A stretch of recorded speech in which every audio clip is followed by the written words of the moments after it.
Në një sezon ku konkurenca në Superligën turke është e ashpër, Real Madrid si një nga lojtarët më të dalluar, duke arritur një rekord të veçantë. Ai është sulmuesi ndaj të cilit janë shkaktuar më shumë fauze deri tani në kampionat, duke kaluar dhe emra si Gedson Fernandes apo Silva i Beşiktaşit dhe Fred i Fenerbahçes.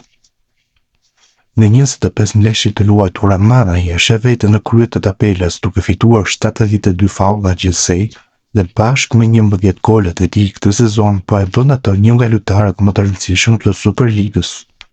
Madrid ka zhvilluar një stil lojë të veçantë që e ka bërë të vështirë për mbrojtësit e Superligës të ndalojnë sulmet e tij. Ky stil është ndihmuar nga një energji e madhe dhe aftësia për të krijuar situata presioni që shpesh përfundojnë me faulle kundër tij. Ky është një element që e bën Madrid të dalë në pa. Ai është një lojtar që gjithmonë në lëvizje i gatshëm të shfrytëzojë çdo mundësi për të krijuar rrezik për mbrojtësit kundërshtar. Për këtë arsye ai ka fituar një numër të jashtëzakonshëm faullash në çdo ndeshje. Ky rekord i faullave të fituara ka një rëndësi të madhe pasi ai kontribuon jo vetëm në stilin e tij të lojës, por edhe në mënyrën se ai ndihmon skuadrën e tij. Sipas Sport, për të fituar mundësi të mira për të realizuar gola ka nevojë për këto faulla. Sulmuesit që fitojnë faulla shpesh janë ata që lëvizin vazhdimisht dhe krijojnë mundësi shënimi.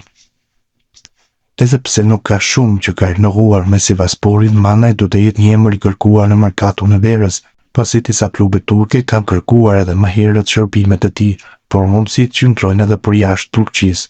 Gjithçka do të varet se nga shifra që do të ofrohet në arkat e klubit turk që këtë sezon është në luftë për mbijetesë. Në fundin e muajit maj do të nisë kumullimi kombëtare shqiptare për dy ndeshjet e fillimit qershorit, ku përballë do të jetë Serbia dhe Letonia.